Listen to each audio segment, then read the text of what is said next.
Our hearts beat to the city streets. We began to feel the fire. We rise like tall buildings as the chemicals, they take us higher.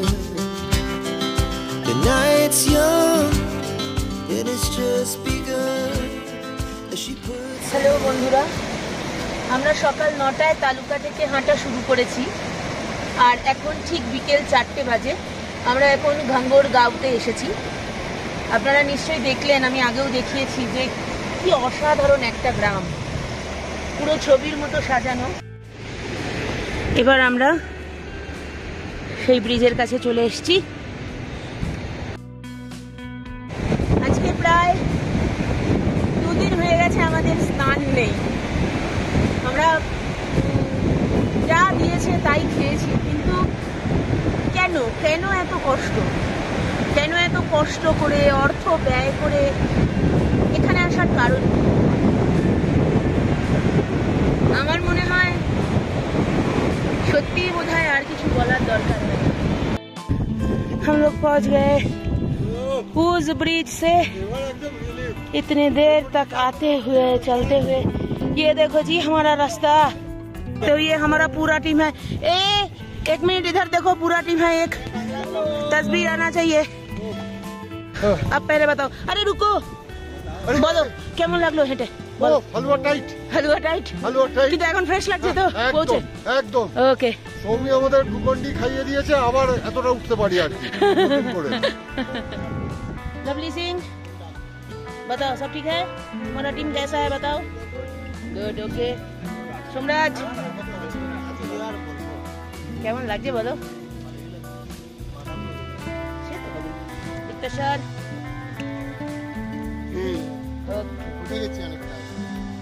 বলো। আমাদের জয়দেব আজকে champion.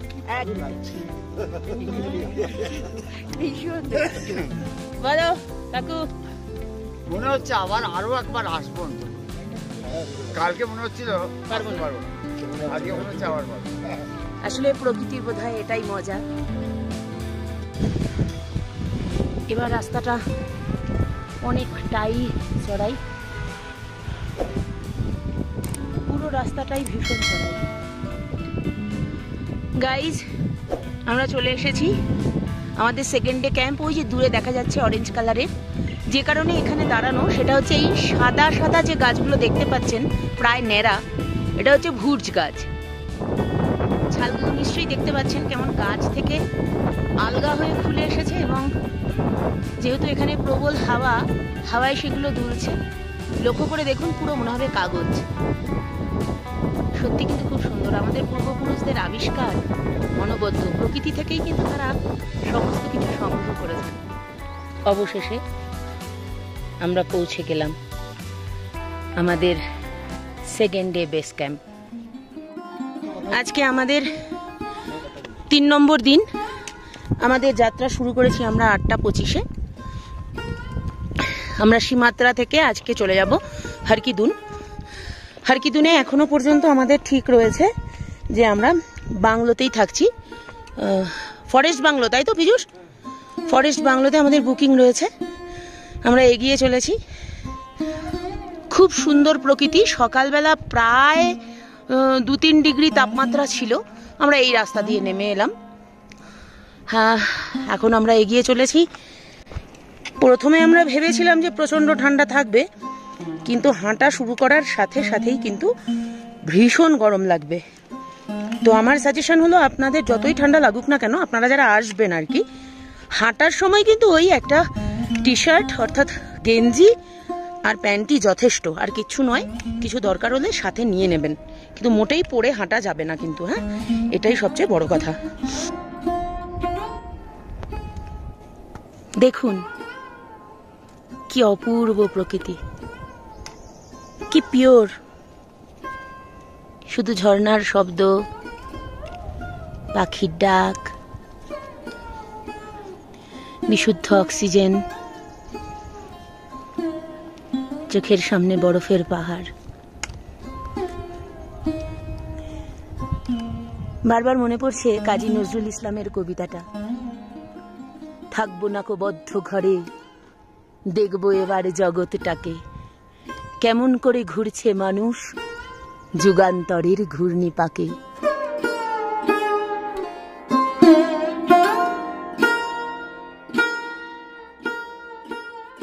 भाई ये है चौरोटा waterfall और हम यहाँ रुके हैं। ये है हरकीदुन जाने के टाइम पे लास्ट टी शॉप। और ये दादा है। दादा आपका नाम तो बताइए। मेरा नाम भरत सिंह। ओके भरत सिंह जी। भरत सिंह राणा। भरत सिंह राणा जी हमारे लिए ऑमलेट बना रहे हैं। हम सब थका हरा आदमी लोग जो है वो कॉफी भी पी रहे हैं। और चाय या कॉफी? कॉफी ठीक है। चलो देखते हैं आगे क्या होता है।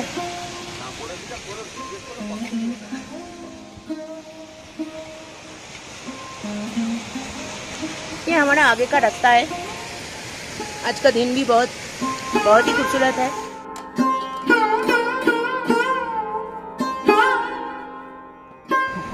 বরফ জমে আছে, বরফ। এই প্রথম সামনে থেকে দেখছি বরফ জমে আছে। আমরা এতক্ষণ নদীর ওপারে ছিলাম, নদীর এপারে এসেই দেখছি বরফ জমে আছে।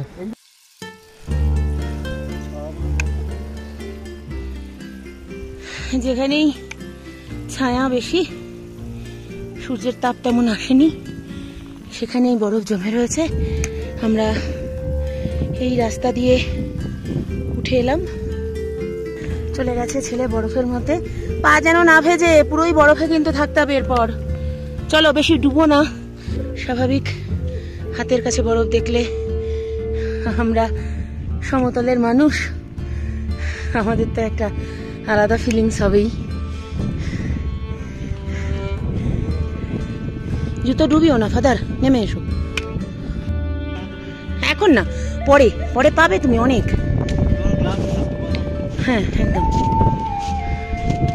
ওই দেখ ছুঁড়ে মেরে দিয়েছে অলরেডি বরফ।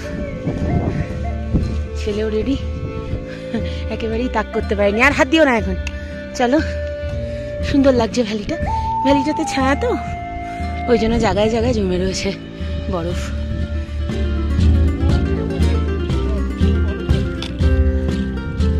দারুণ ভ্যালি। এই ভ্যালিতে এই ভাইরা দোকান লাগিয়েছে।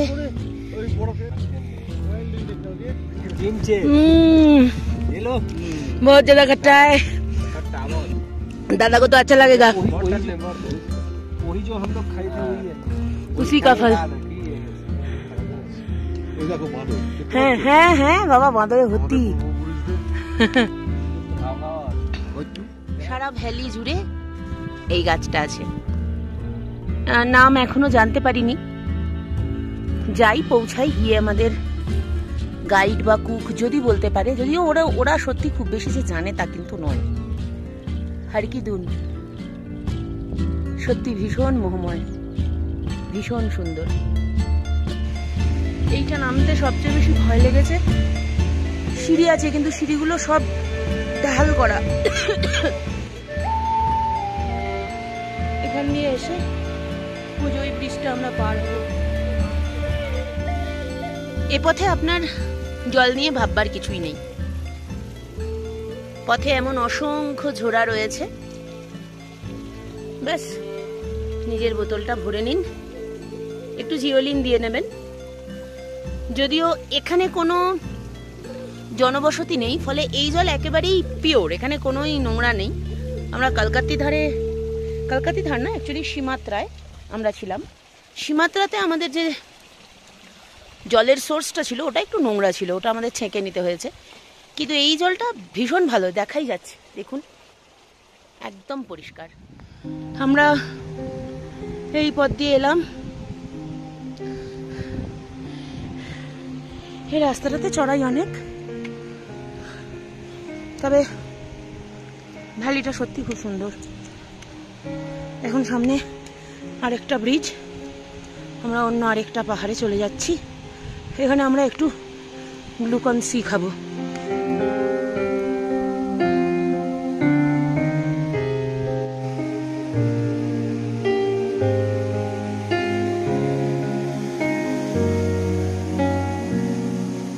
কর্তা জল ভরে একটা সাঁকো পেয়েছে, জাস্ট ওখানে একটা পাইন গাছের গুড়ি ফেলা, ওইখান দিয়ে ঘুরে এদিক দিয়ে আসবে। এদিক দিয়ে জানি না আদপে উঠতে পারবে কিনা, কাঁটা গাছে ভর্তি, কোথা দিয়ে উঠবে জানি না, দেখি কোথা দিয়ে ওঠে। जगह नहीं है, उधर से आ जाओ। अरे काटा गाछ रे बाबा, खोचा खाबी है, जगह है। এই কাঁটা ঝোপ পেরিয়ে পীযূষ যখন ফিরে এলো তখন ওর হাতে একটা দারুণ ইন্টারেস্টিং জিনিস ছিল, সেটা হলো একটা ভেড়ার মাথা। সামনে আরেকটা উপত্যকা আসছে, দেখা যাক। ও মাই গড, এই ভ্যালিটা তো অসাধারণ লাগছে।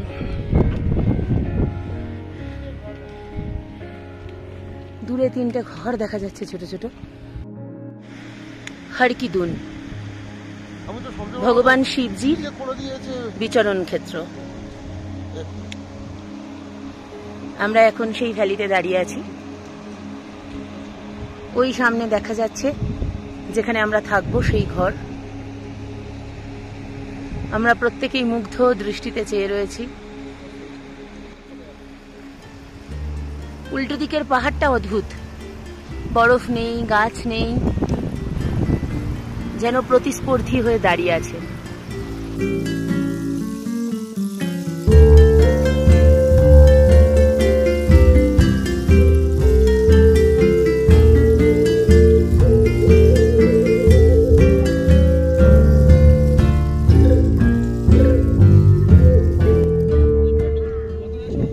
এই আমাদের থাকার জায়গা,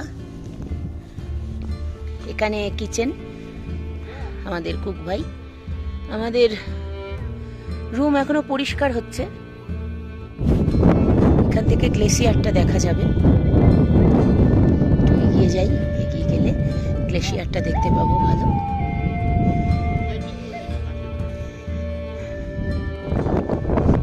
আমরা এখন গ্লেসিয়ারটার কাছে যাব বলে আমাদের বাংলো থেকে এই পথটা আমরা ধরেছি, পথটা দেখাচ্ছি। এই যে ওপর দিয়ে এভাবে এসেছি আমরা, ওই যে আমাদের বাংলো। এখন আমরা ওই নিচের দিকে নেমে যাব। সামনে দীপ্তেশ্বর চলে গিয়েছে অনেকটাই। এই অভিজ্ঞতাটা আপনাদের সাথে শেয়ার করতে ইচ্ছে করছে। যে রাস্তা দিয়ে নেমে এলাম সেটা আসলে ঘোড়া আসার রাস্তা। আমার মনে হয় মানুষের মনের জোর আর ইচ্ছেটা খুব জরুরি। আমার হাইট কম, আমার ওয়েটও বেশি, কিন্তু তার সাথেও আমি কিন্তু চেষ্টা করেছি এখানে পৌঁছতে। আমার কি ভয় করেনি? আমার ভয় করেছে, কিন্তু তবু আমি ভেবেছি আমি পারবো, আমি যাব। ওই যে পেছনে দেখা যাচ্ছে যেখানে আমরা আছি, সেখান থেকে এই যে পথটা দিয়ে আমি এলাম, এখানে কোনো পথ নেই। ভালো লেগেছে। এখন এই যে ভ্যালিতে এসে পৌঁছালাম, এই ভ্যালিটা আমি আবারও দেখাবো। আমি গ্লেসিয়ারের একদম কাছে গিয়েও আপনাদের দেখাবো। আমার বাচ্চা এসছে আর আমার ভাই এসছে। আমরা এখন গ্লেসিয়ারটাতে চলে এসেছি। এবছর বরফ খুব কম পড়েছে। এই যে জায়গাগুলো দেখতে পাচ্ছেন, এই যে ঘাসগুলো আর কি একটু মরে মরেই গেছে বলে মনে হচ্ছে। এই টোটাল জায়গাটাতে পুরো ঘন বরফে ঢাকা থাকে, কিন্তু এখন এবছর বরফ খুব কম পড়েছে। এটা আমাদের কিছুটা দুর্ভাগ্য যে আমরা সেই বরফটা দেখতে পেলাম না এবং আপনাদেরও দেখাতে পারলাম না। কিন্তু যে ভ্যালিতে এখন আমরা নেমে এসেছি, হরকিদুন ভ্যালির একেবারে গ্লেসিয়ারের কাছে, যেখান থেকে সুপিন নদীর উৎপত্তি হয়েছে, যে নদীর ধার ধরেই আমরা কখনো ডান দিক দিয়ে কখনো বাঁ দিক দিয়ে চলে এলাম, সেই নদীর উৎসস্থলেই আমরা পৌঁছে গিয়েছি। আসলে এখানকার পাহাড়ি নদী তো কোনো একটা নির্দিষ্ট সোর্স থেকেই যে উৎপন্ন হয়েছে তা তো নয়। মাঝখানে মাঝখানে অসংখ্য ঝোড়া এসে মিশেছে সুপিনের সাথে। চতুর্দিকে সব আইস পিক। স্বর্গারোহিণী এখানে একটু আড়াল হয়ে গেছে, কারণ আমরা অনেকটা নিচে নেমে এসেছি। 3:25 লাঞ্চ সেরে আমরা এখন মারিন্দা লেকের উদ্দেশ্যে রওনা দিয়েছি। ছেলেকে রেখে এসেছি কারণ আকাশের অবস্থা খুব ভালো লাগছিল না, তাই ছেলেকে রেখেই আমরা এগিয়ে এলাম। আমি, দীপ্তেশ্বর আর পীযূষ, আর সঙ্গে আমাদের গাইড লাভলেস। বরফের মধ্যে হাঁটাটা কিন্তু মোটেই সহজ কথা নয়, ভীষণ ভয়ঙ্কর।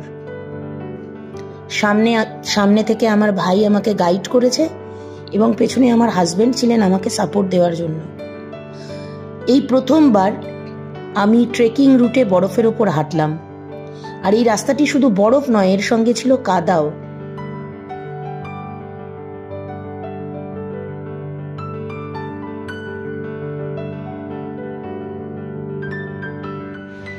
আমরা এই পুরোটাই বরফের ওপর দিয়েই এসেছি। আকাশের অবস্থা ভীষণই খারাপ, যে কোনো মুহূর্তেই বৃষ্টি আসতে পারে। এই হচ্ছে সামনে দিয়ে যাওয়ার জায়গা, পুরো বরফের ওপর দিয়ে। এই বরফ পেরিয়ে ওই যে দূরে বড় বড় পাথর দেখা যাচ্ছে, আমি দেখাচ্ছি একটু জুম করে।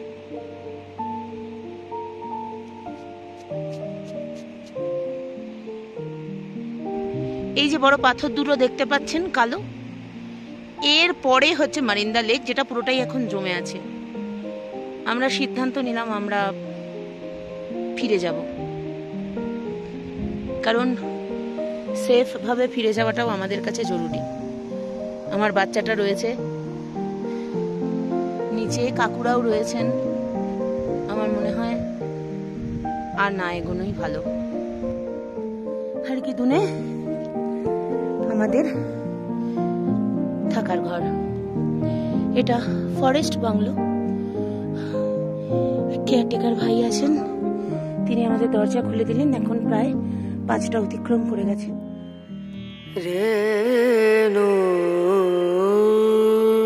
আমাদের জীবনে একটা নতুন নববর্ষ।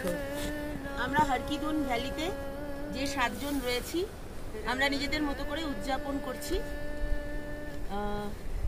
আমি চেষ্টা করছি শুরু করতে, তারপরে একে একে সবাই নিশ্চয়ই নিজেদের মতো করে কিছু না কিছু করবে। এসো হে বৈশাখ, এসো এসো, এসো হে বৈশাখ, এসো এসো। দাসের রাজার দাসের দাসতে, নইলে মোদের রাজার সনে মিলব কি শর্তে। আমরা সবাই রাজা, রাজা সবার দেন মান, সে মান আপনি ফিরে। এমন সময় হাড়ে রে রে রে রে, ওই যে কারা আসতেছে ডাকছে রে। তুমি ভয়ে পালকিতে এক বনে ঠাকুর দেবতা স্মরণ করছো মনে। পেয়ারাগুলো পাশের কাঠা বনে পালকি ছেড়ে কাঁপছে ধরো ধরো। আমি জানো তোমায় বলছি ডেকে, আমি আছি, ভয় কেন মা করো। এবার আমার খোকার আনন্দে মেতে ওঠার পালা। অনেক আগে থেকেই বরফ নিয়ে খেলার জন্য সে ব্যাকুল ছিল। এখন মামার সাথে সে খেলায় মেতে উঠেছে, যে খেলাতে আমরাও কিছুটা সঙ্গী হয়েছি। আসলে 5 দিনের একটা ট্রেকে এত গল্প থাকে যে সে গল্প কখনোই একটা ভিডিওতে বলা সম্ভব নয়। আসলে আমরা চাইও নি আমাদের চলার পথ, আমাদের অভিজ্ঞতা কোনোভাবেই স্কিপ করে আমাদের দর্শকদের সাথে শেয়ার করতে। আমরা চেয়েছি আপনাদের ডিটেলসে জানাতে, কারণ হারকিদুন ফ্যামিলি নিয়ে যাওয়াই যায়, কিন্তু তবুও কিছু সমস্যা আছে, কিছু প্রতিবন্ধকতা আছে, কিন্তু তারপরেও আছে অপার সুন্দর প্রাকৃতিক সৌন্দর্যের মাঝখানে শান্তি খুঁজে পাওয়া, অনাবিল আনন্দ খুঁজে পাওয়া। আপনাদের যদি ভিডিওটি ভালো লেগে থাকে তাহলে লাইক করবেন এবং বন্ধুদের সাথে অবশ্যই শেয়ার করবেন। যদি আমাদের এই চ্যানেলে আপনি নতুন হয়ে থাকেন তাহলে সাবস্ক্রাইব করে আমাদের সাথে জুড়ে থাকবেন। এছাড়াও এই হারকিদুন প্রসঙ্গে যদি আপনাদের মনে কোনো প্রশ্ন এসে থাকে আপনারা অবশ্যই আমাদের কমেন্টে জানাবেন, আমরা আপনাদের যথাযথ উত্তর দেওয়ার চেষ্টা করব। তাহলে আজ এই পর্যন্ত বন্ধুরা, দেখা হচ্ছে পরের পর্বে, যেদিন আমরা যাব 4র্থ দিনের অভিজ্ঞতায়, অর্থাৎ ওসলা পর্বে। আমরা আজকে এই সুন্দর জায়গা ছেড়ে চলে যাচ্ছি। আজ আমরা হারকিদুন ছেড়ে চলে যাচ্ছি। খুব খারাপ লাগছে, এত সুন্দর প্রকৃতি ছেড়ে যেতে সত্যি খুব খারাপ লাগছে।